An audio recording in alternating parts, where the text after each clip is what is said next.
Hello, everyone. You're listening to the Small Business Show. I'm your host, Swire Ho, the promo guy. Today, my guest is Eric Lister from P3 Cost Analysts. This is one of my favorite topics because we're going to talk about how to save money. Everyone wants to know about that too. But then I'm going to ask Eric some question, and he has good answer for it. Are there any unknown costs that we don't know of that we should pay attention to? And with that, welcome to the show, Eric. Thank you. Thank you so much. Who doesn't love saving money, Swire? Right. Eric, before we start, would you mind to give us a little bit background about yourself and some of the work that you do? Yeah, absolutely. So I've spent 20 plus years in corporate America.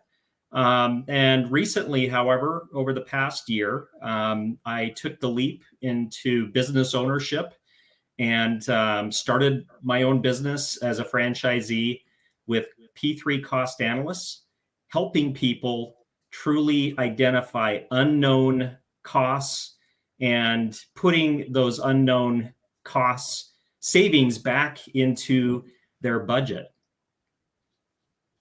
Okay. So let's start with a heavier question first. Sure. The main reason a business failed, like we don't want to talk about that, but then obviously, something that we got to pay attention to so we don't end up failing. So in your opinion, what's the main reason for a business that failed? Yeah, definitely throughout my career and also in working with businesses, for 20 plus years, one of the biggest things that I've noticed for the reason for failure is the lack of growth mindset. So the unwillingness to listen, the unwillingness to be wrong, the unwillingness to admit that we don't know everything. And that can be a challenge for a lot of business owners, a lot of executives. And that's a challenge. And that leads to failure in a lot of different areas. And what I've found, Swire, is that if you don't choose a growth mindset, there will come a time where you are forced to have a growth mindset. So it's important to be willing to, number one, again, understand that, hey, I don't know everything. And even if I think I'm an expert, I should involve others. When you look at the greatest athletes, the greatest musicians, the greatest business minds, the greatest scientists, etc., generally they have mentors or they have coaches or they have others that bring different ideas, and that helps them to grow. And so when you don't have a growth mindset, you have a closed mindset, you're really limited, and you run the risk of running into these cost issues that we're going to be talking about today. Yeah, I like that idea, but what we normally think as a small business owner is, we need to do everything ourselves. We know Right. everything ourselves. We don't like to get help. We think that we could figure it out. I just tune into YouTube University. I could learn to do anything really. But then if you looked at, like you get the example, we just finished the Olympic game, right? Yeah. So all the top athletes in the world have a coach. They have a team of expert. They have a, personal physical therapist. They have their coach. Maybe they actually fly over a cook over there. So it takes a team to make something at the top level. So Yeah. let's put it this way: if a professional athlete needs that, a business owner, especially if you look at high achieve individuals, entrepreneurs, they all have a team behind them. They might not talk about them, but they definitely cannot do it all by themselves. That's correct. Yeah, I love that thought process. And you said it perfectly. You have the Olympians and again, other athletes and other professionals. It doesn't hurt to listen and to involve others that might just happen to know more or provide you a different way of looking at something that will boost your business and help it exponentially. Okay.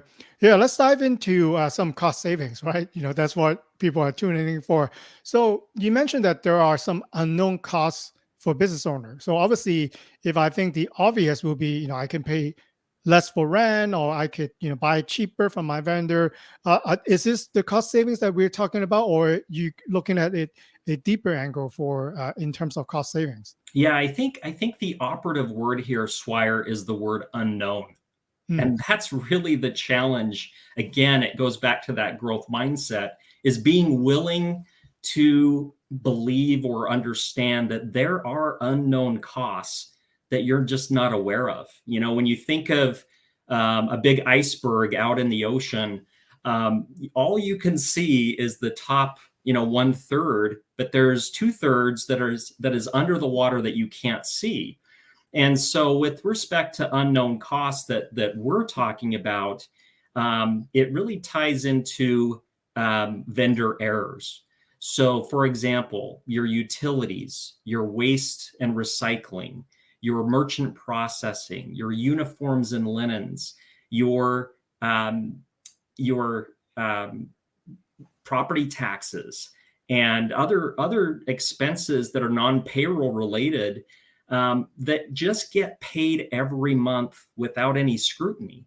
Generally, the bills come in, and if it looks right, then guess what? You just pay it. Because if you don't pay it, then 2 weeks later, your power gets turned off, right? And so, what I want to make sure of, this is due to no fault of your own. This is not your fault. Unfortunately, again, vendors make mistakes. So, for example, your bills aren't written for you to understand. If you've ever really taken a look at your bills, I'm not talking about the summary, but the actual detail of the bills, it's a different language. And Mhm. it requires absolute experts or those that work for your vendor to truly understand what it says. And so we have numerous examples of how vendors have made mistakes. And I'm not singling out, uh, these individuals and saying that it's malicious, but there are situations, for example, we've had clients where our experts have gone in and conducted their forensic analysis and identified these unknown savings, for example, where they're paying call waiting, long distance, call forwarding, and more on their emergency phones and their elevators. Why do you need that, right? Or a building has been literally demolished and it's now a parking lot, but you've still been paying on those phone lines that were in that building, 10 years ago. Or you might be on the wrong tariff in your electricity or your gas bills. And there are thousands of tariffs. How do you know which one is really the one that you should be on? So even when you say, well, our contract is good or our pricing is good, cost isn't always about pricing. It isn't always about negotiating. For example, in merchant processing, there are 3 different categories that determine ultimately what your cost is. And only 15% is associated with pricing. So just saying that, hey, I negotiated a great rate, and I'm great, doesn't mean that you truly are cost effective. And that's where we come in. We're concerned to make sure, how do you know 100% that you are cost effective and that your bills are accurate?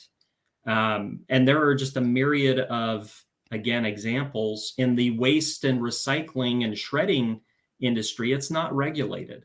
There are over 14 fees associated with waste and recycling. Well, how do you know which ones are actually pertinent? Some are, without a doubt, but there are some that are not.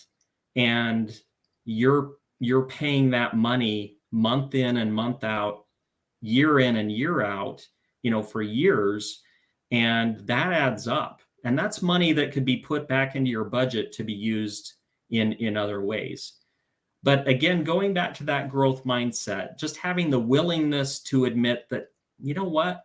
Maybe there are errors that we're not aware of. And again, I want to reiterate, it's not your fault. It's not your accounts payable department's fault. It's your vendors. I think thinking deeper, while you're giving, us all the wonderful example is if we are negotiating the deal right on the first, let's say, couple of months, we're looking at the bill like a hawk, right? We're saying if anyone is cheating us or are there any fees that out of the ordinary. I think the key point I wanted to say is the recurring bill, the bill that you're seeing it, you're so used to it, you see it every month, it's about the same amount, right? So Right. you don't really pay attention. You say, "Oh, okay, just pay it, it's again the same fee, I'll just pay it." It's just in line with what we pay monthly. But then what are you really paying? Do That's you need right. to use what it is in the bill? So I think sometimes as a busy small business owner, you forget that what you're paying, like it's bill is you're paying another X amount of dollar. But are you using all the service? Are you like you said, I want you to explain more too. Am I really needing those services? Yeah, I'm paying it. I might be able to afford it, but could I be using those potential savings to do something else that could grow my business? Would you agree? Some is that what you help client to do is and ask questions to. Is this something that you actually use? Yeah, absolutely. So our forensic auditors, as they do their analysis, and we identify errors, um, we are going to bring that back to you. And not only are we going to identify these errors, but we're going to fix them with the vendor. Um, and I'm definitely going to get to your point in just a second, but time is so critical to you. You want to spend your time doing what you do best and what's going to drive your revenue. Why spend your time spending hours and hours on the phone trying to figure out, if your bill is accurate when you could be doing other things? And that's where we come in. So we work for you. The vendors, they don't work for you. They they they are a for-profit business. And so they're not going to tell you if there's an error. You're going to have to find that. And so we're going to identify that, bring it to you, and you're going to give us the thumbs up to then go correct that with the vendor. Again, saving you time and money. And it's just, you don't have to worry about that.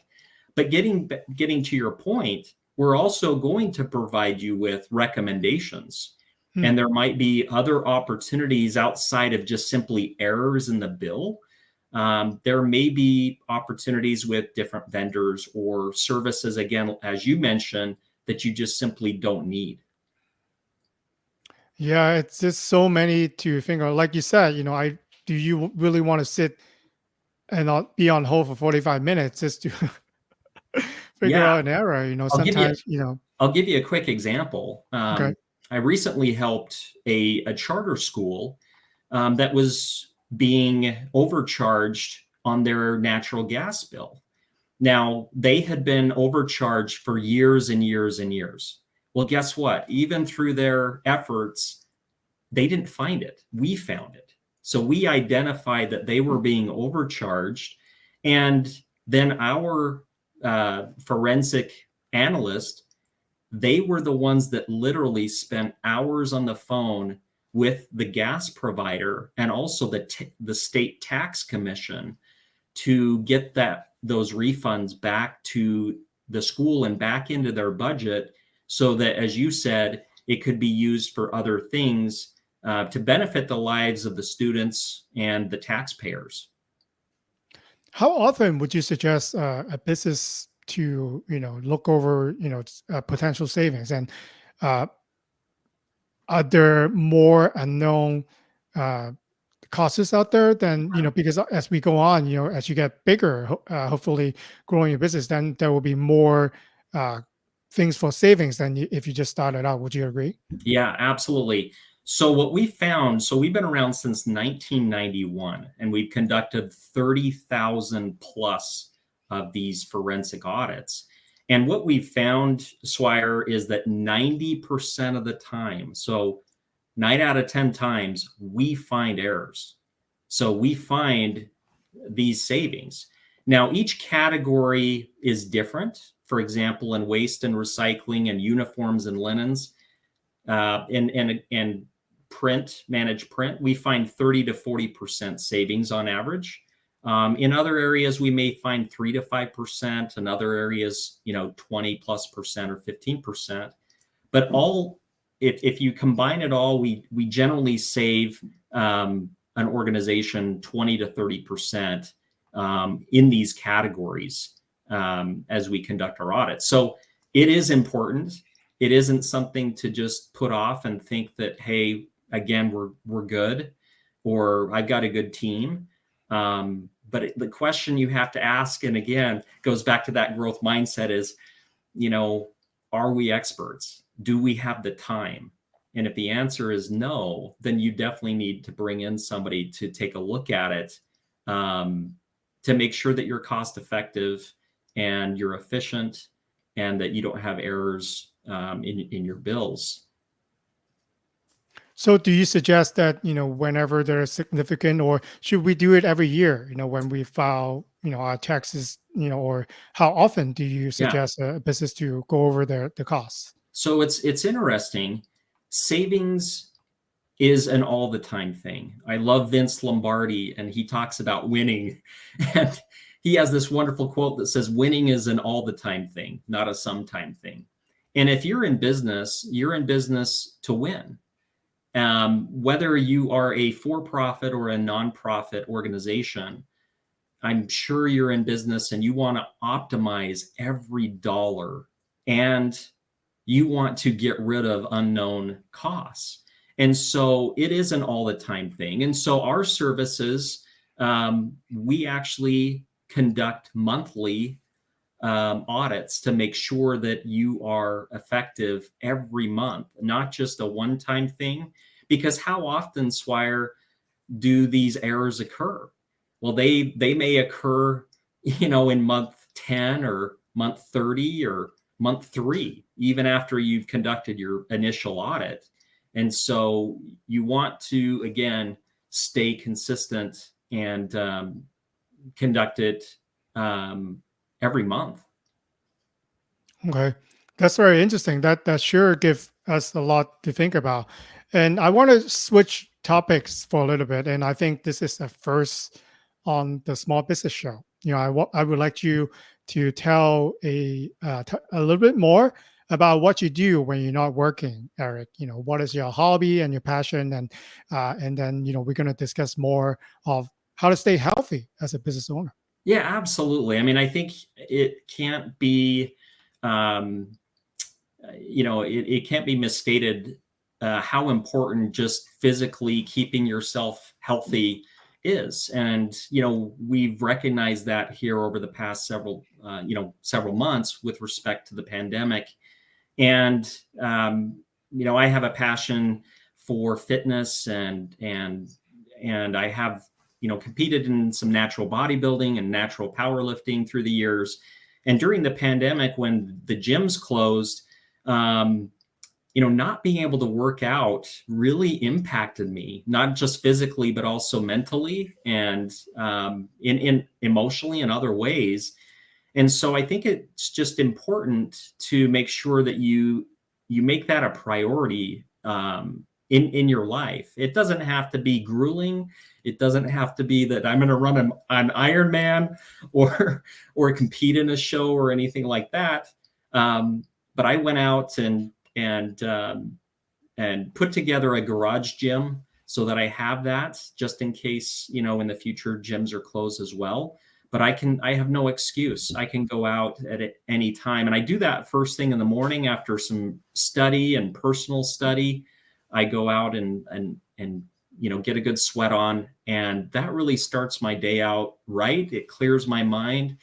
And, I don't think I need to talk about all the benefits of keeping yourself physically fit or putting yourself in that position. But it definitely has helped me in my business to be able to start out each day with a good workout, and it just prepares my mind to start the day right. Well, I think another thing I would like to point out is, with the pandemic, we all, on Zoom, right? We are by a computer a lot, so a lot of the business owner and executive that I know, they are staying at home, they're working from home. They don't even travel as they used to. They don't even walk outside of the house sometimes. So I think sometimes that create another set of problems.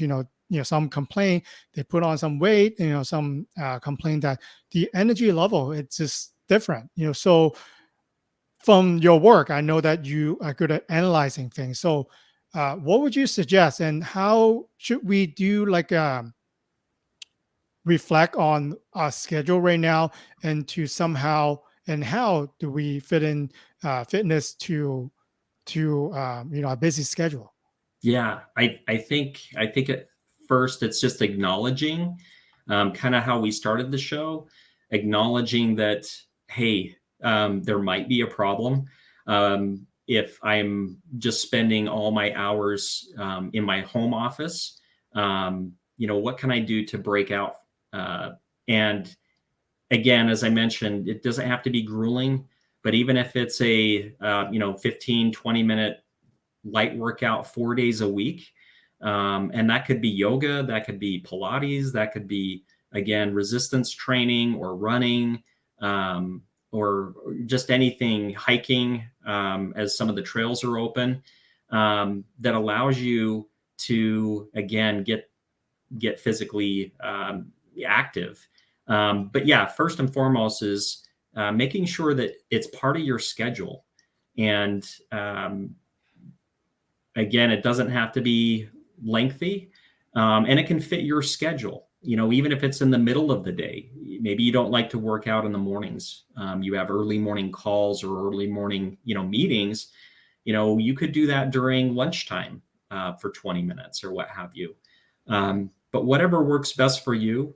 But the key is definitely to carve out some time. And just like with anything, I think there's value, Swire, in putting it on your calendar, so that you do have that constant reminder to make sure that it's a part of your day. Yeah, I like that. Especially I tried it myself, and I think it's useful. Is every time I walk to the fridge to get something, or if I go to the bathroom, I do 5 push-ups, or maybe whatever that you do. Maybe every sales call that you make, or every phone call that you had with client afterwards, you do X amount of push-up or whatever favorite exercise that you do. Then you accumulate, right? So if your goal is to dial 20 calls a day, then you have 100 push-ups in there Love ready. So maybe tag along with some of the other activities that you do. So because you're going to make the quota that you have, you're going to make the commitment to your business, then just tag along something that you won't forget to do then. Great recommendation. I love it. Just those little things, little goals, they add up. They really add up over time. Yeah. So thank you for, jumping into that. It's a first, right? I have a fitness expert. And so I got to ask you those questions. And thank you for, You bet. giving us all the wonderful answer. So Eric, I'm sure that every business is unique, and, we have a different set of challenges as facing costs. So for a listener who might wanted to learn more about your work, what would be the best way to get in touch with you? Yeah, the best way to contact me is through LinkedIn. And Swire, I know that you've shared that information, or will be sharing that information. So that is the best way to contact me, or by phone or by email. Those three ways are the best ways to contact me. And I just want to reiterate, with respect to our services, Swire, that our service is a no cost contingency model. So there's zero risk to have us take a look at your bills. And in fact, the only requirement and time that it takes for you and your business is the time it takes to make copies or provide us with copies of your bills. So You don't have to be thinking, oh, this is just some other project or another project. Well, the great thing is all you do is provide us with copies of your bills and we do the rest. We work for you. And again, it's a no cost model in that contingency model, in that if we don't find any savings for you, there's absolutely no cost. If we do find savings, Swire, then we just ask that we share in those savings 50-50. So we keep it very simple, and it allows us to work for you. We get on the same side of the table as you. Whenever we find something, you're always in control. We bring that to you, and you give us the thumbs up or the thumbs down, whether we pursue the vendor for those savings and put that money back into your budget. So there's no risk. Okay. Thank you so much, Eric. That definitely gives us a lot to think about. And then, I'll put all the information in the show notes. And with that, thank you for being a great guest today, Eric. Thank you, Swire. Appreciate it.